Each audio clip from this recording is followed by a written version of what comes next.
Dalawang lalaki sa Quezon City arestado dahil sa umunoy pagnanakaw ng motor. Si Vel Custodio sa sentro ng balita. Nauwi sa nakawan ang isa sanang masayang pagdalo sa kaarawan. Walang kamalay-malay ang lalaking ito na natangay na pala ang motorsiklo niya habang nakikisaya sa birthday party ng isang kaibigan. Pero sa hindi sinasadya, naiwan niya ang susi sa motor. Kaya naman nagkaroon ng oportunidad ang kawatan. Walang kahirap-hirap itong tinakay ang motorsiklo.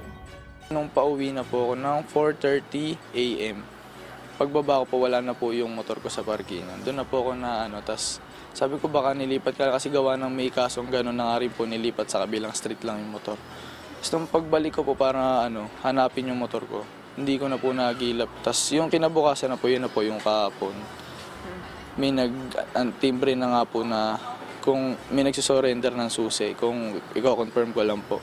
Tinanggal din ng hinihinalang suspect na si alias Bibe ang disenyo ng susi para mawalan ito ng palatandaan.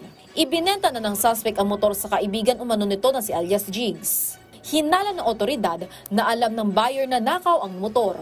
Naibenta niya po ito sa halagang 20,000. Tinatanggi niya po na hindi niya alam na nakaw yung motorsiklong nabili niya. Tumangging magbigay ng pahayag ang dalawang suspect. Natagpuan ang ninakaw na motorsiklo sa Quezon City. Nasa kustudiya na ng pulis ang motor para sa investigasyon.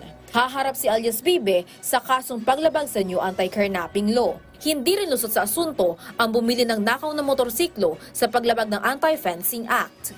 Vel Custodio para sa Pambansang TV sa Bagong Pilipinas.